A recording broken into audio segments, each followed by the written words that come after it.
नमस्ते। आज बात करेंगे कि सदन में अमित शाह खड़े होते हैं और कहते हैं कि नक्सल का जो डेडलाइन था 31 मार्च 2026, यानी कि पूरे भारत में नक्सलवाद खत्म हो गया है। आप अखबारों की कटिंग को देखिएगा कि सबने छापा हुआ है कि नक्सलवाद भारत से खत्म हो गया। पार्लियामेंट के अंदर अमित शाह खड़े होते हैं और ये पूरे देश को कहते हैं कि हमने नक्सल का जो समय सीमा तय किया था उसमें हम कंप्लीट कर चुके हैं, यानी भारत से नक्सल अब खत्म हो गया। तो मैं आपको एक एक करके पूरी कहानी बताऊंगा, साथ ही साथ ये भी समझाऊंगा कि आखिर भारत में नक्सल आया कैसे और ये नक्सलिज्म है क्या, कहां से शुरुआत हुई, कौन कौन से देश में ये विचारधारा है। तो एक एक करके पूरी कहानी को समझ लेते हैं। तो आप पिछले साल देखेंगे कि सरकार ने करीब 10,000 नक्सलियों को मुख्य धारा से जोड़ा। आपको ये नंबर है कि करीब 2025 के अंदर 2300 नक्सलियों ने आत्मसमर्पण किया। वहीं 2026 के शुरुआती महीनों में 630 के आसपास लोगों को नक्सलियों से मुख्य धारा में लेके आ गए।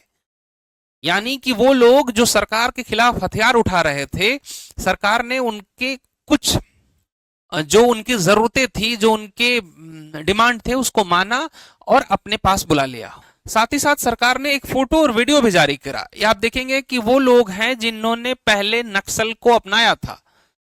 सरकार इनसे बातें करती है, इनके मांग को सुनती है और इनको मुख्य धारा में वापस ले लेती है। स्वागत होता है, इनका सम्मान किया जाता है, साथ ही साथ इनको अवार्ड सर्टिफिकेट भी दिया जाता है सरकार के द्वारा। अब मैं बात करूंगा कि आखिर ये नक्सलिज्म है क्या, आखिर ये विचार कैसे आया लोगों में। तो ये जो पीछे आप फोटो देख रहे होंगे, इनका नाम है कार्ल मार्क्स। सबने सुना है, कुछ लोगों ने इनके बारे में पढ़ा भी है, लेकिन ये व्यक्ति के विचार इतने प्रभावशाली हैं कि पूरी दुनिया को दो धड़ों में बांट दिया। अब एक देखिएगा कि जर्मनी का एक फिलोसोफर जो 19वीं सदी के शुरुआत से ही अपने विचार देने शुरू कर दिया और इसके विचारों से जो सबसे ज्यादा प्रभावित हुए वो थे इनके ही दोस्त फेडरल एंजल्स। इन दोनों ने मिलकर के कुछ किताबें लिखी और उन किताबों में जो सबसे फेमस किताब इनकी है वो है द कम्युनिस्ट मैनिफेस्टो। ये जो किताब है ये आपको बताएगी कि साम्यवाद होता क्या है, कम्युनिज्म आखिर क्या है। साथ ही साथ इनका ये मानना था, कार्ल मार्क्स का मोटे तौर पे अगर हम समझें तो इनका मानना था कि मार्क्स के अनुसार मजदूर का को उनके काम का पूरा पैसा नहीं मिलता है और एक समय ऐसा भी आएगा कि मजदूर क्रांति करके सत्ता अपने हाथों में ले लेंगे। कुछ लाइनें आपको रिलेट हो रही होंगी कि वो लोग सरकार के खिलाफ हथियार उठाए थे, सरकार मुख्य धारा में जोड़ ली। तो अभी आपको पूरी कहानी बताऊंगा। इनके अनुसार समाज दो वर्गों में था, एक अमीर पूंजीपति और एक गरीब। लेकिन इनका यह मानना था कि ऐसा समाज पूरे दुनिया में नहीं होना चाहिए था। समाज ऐसा होना चाहिए था कि अमीर और गरीब सब बराबर रहे, मोटे तौर पे। बाकी इन्होंने बहुत व्याख्याएं की, आप जब इनके विचारों को पढ़ेंगे तब जाकर के आप और आसानी से समझ पाएंगे। तो आपने समझ लिया कि इनके दोस्त थे फेडरिक एंजल और कार्ल मार्क्स। इन्होंने बहुत सारी किताबें लिखी और इन किताबों से और इनके विचारों से जो सबसे पहला व्यक्ति प्रभावित हुआ और जो सबसे पहली क्रांति आई थी वो आई थी रूस के अंदर। आप एक नाम देखेंगे, व्लादिमीर लेनिन। और 1917 के अंदर यहां पे राजशाही था और राजा थे निकोलस द्वितीय। निकोलस द्वितीय के खिलाफ व्लादिमीर लेनिन ने बगावत छेड़ दी और साम्यवाद का सबसे पहला जो देश बना था वो बना था यूएसएसआर, सोवियत संघ। वही रसिया उस समय सोवियत संघ था। तो जो पहली क्रांति आई थी वो आई थी व्लादिमीर लेनिन के द्वारा रूस में 1917 के अंदर। और जो दूसरा जो नाम है वो है माओ जेडोन। इनका यह मानना है कि अगर आपके हक की लड़ाई लड़नी है, आपको आपका हक चाहिए, तो उसके लिए आपको हथियार उठाना होगा। वहां पे तो लोकतांत्रिक तरीकों की, मूल्यों की बात हो रही थी, यहां पे ये हथियार की भी बात करते हैं। ये भी एक साम्यवाद की विचारधारा है। और इस विचारधारा से जो सबसे पहली क्रांति आई थी वो आई थी चाइना के अंदर 1949 में। और जो सबसे बड़े लीडर थे वहां पे वो थे माओ जेडोंग। यानी कि इनके विचारों को मानने वाले लोग ही माओवादी हैं।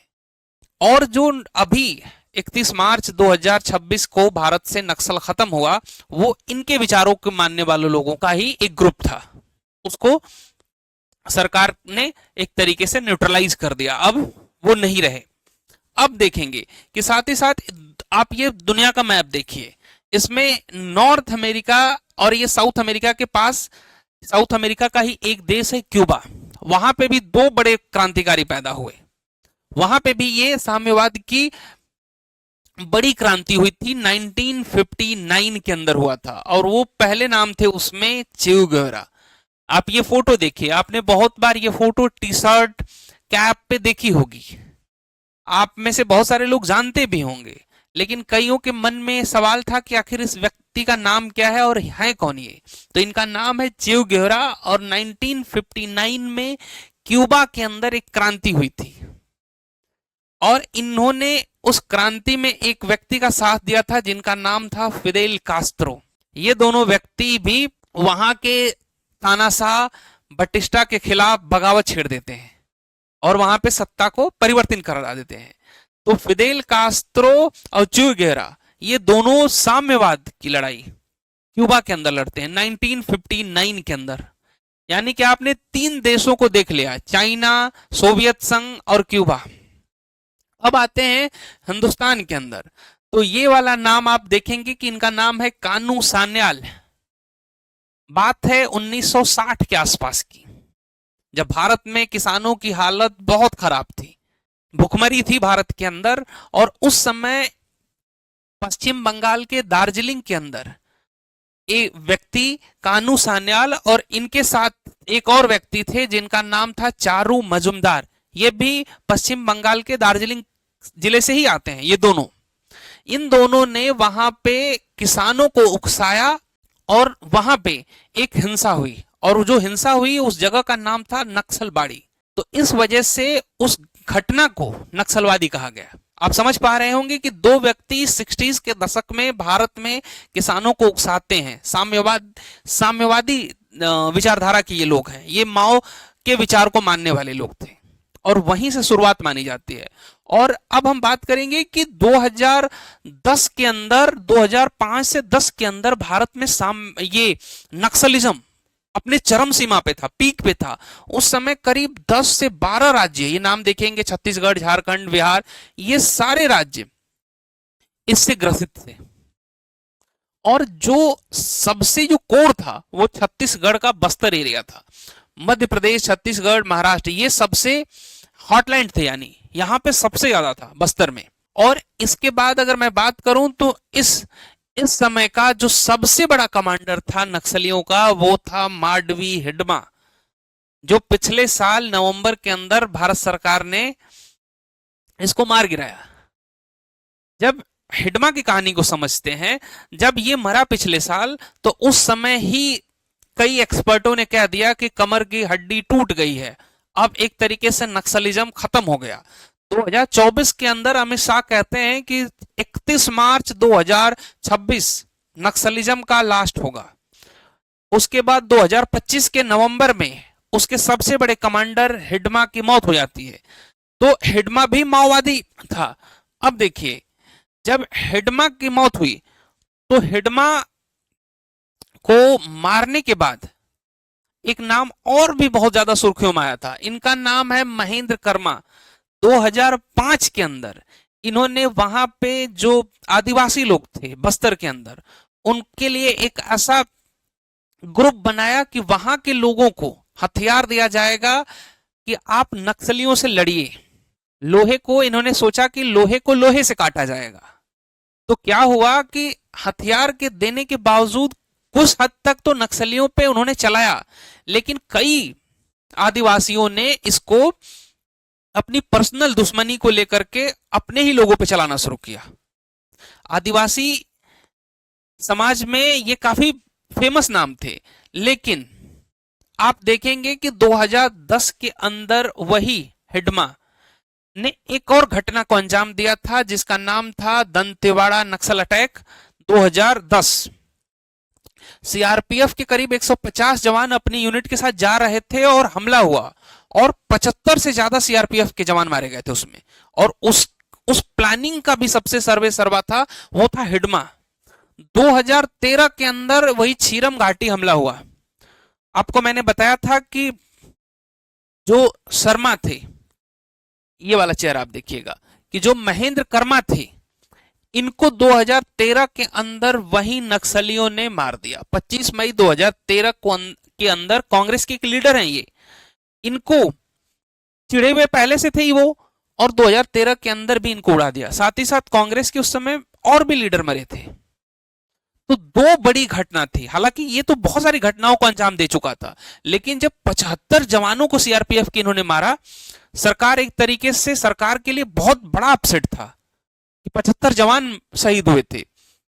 उसके बाद महेंद्र कर्मा को भी मार दिया। जब नवंबर 2025 के अंदर माडवी हिडमा को सरकारी सीआरपीएफ के जवानों ने जब मारा, तो दिल्ली के अंदर भी प्रोटेस्ट हुई। आप ये वीडियो आप इंटरनेट पे सर्च करेंगे तो आपको मिल जाएगा। कई लोगों को ये मानना था कि हिडमा अच्छा व्यक्ति था, इनका ये नारा था। कई युवा वर्ग तो ये कह रहे थे कि एक हिडमा मारोगे 1000 हिडमा पैदा होंगे। आप देखिए, ऐसे भी लोग हैं। आपने एक शब्द सुना था, अर्बन नक्सलिज्म।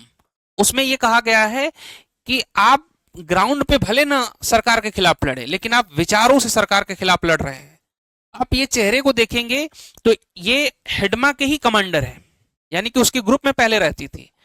और इंटरव्यू में इसने बहुत सारी चीजें बताई, लेकिन मैं जो आपको मेन पॉइंट बताना चाहता था कि हिडमा ये कहती है कि हिडमा पर डे किताबें पढ़ता था। तो एक तौर पे तो समझ में आता है कि हिडमा कोई नॉर्मल व्यक्ति नहीं था, वो बहुत वैचारिक रूप से बहुत धनी आदमी था। और लेकिन वो माओ वाले विचार से था कि हमें सरकार के खिलाफ हथियार उठा के लड़ना है। अब आपको बताता हूं कि जब उसकी अंतिम यात्रा निकल रही थी, ये भी वीडियो इंटरनेट पे मिल जाएगा, तो बहुत सारे लोग जुटे थे। गांव वालों के लिए वो मसीहा था। अब एक बात ये भी आती है कि आखिर इन लोगों को हथियार कहां से मिल रहे थे। तो ये लोग सीआरपीएफ के ही जवानों के हथियार छीनते थे। जब उन पे हमले करते थे तो उनके हथियार को लूट करके ले जाते थे। एक इंटरव्यू में देख रहा था, तो वहां पे जो माओवादी लोग हैं, नक्सली, उनका ये कहना था कि सीआरपीएफ तो बॉयलर मुर्गे हैं, हम जब चाहें तब इनको मार दें। ये ऐसी गंदी विचारधारा रखते थे हमारे जवानों को लेकर के। और उसके बाद भी कुछ लोग दिल्ली में कहते हैं कि एक हिडमा मरेगा तो दूसरा पैदा होगा, आप कितने हिडमा मारोगे। अब देखिए, सरकार का ये कहना है कि हम आपके विचारों को दबा नहीं रहे हैं, लेकिन सरकार के खिलाफ अगर आप हथियार उठा लेंगे तो कोई भी सरकार ये बात बर्दाश्त नहीं करेगी। सरकार में बहुत सारे मार्क्स लेनिन वाली पार्टी हैं जो अपने लोकतांत्रिक तरीके से चुनाव लड़ रही हैं। केरल के अंदर आप देखेंगे तो कम्युनिज्म की पूरी सरकार ही है।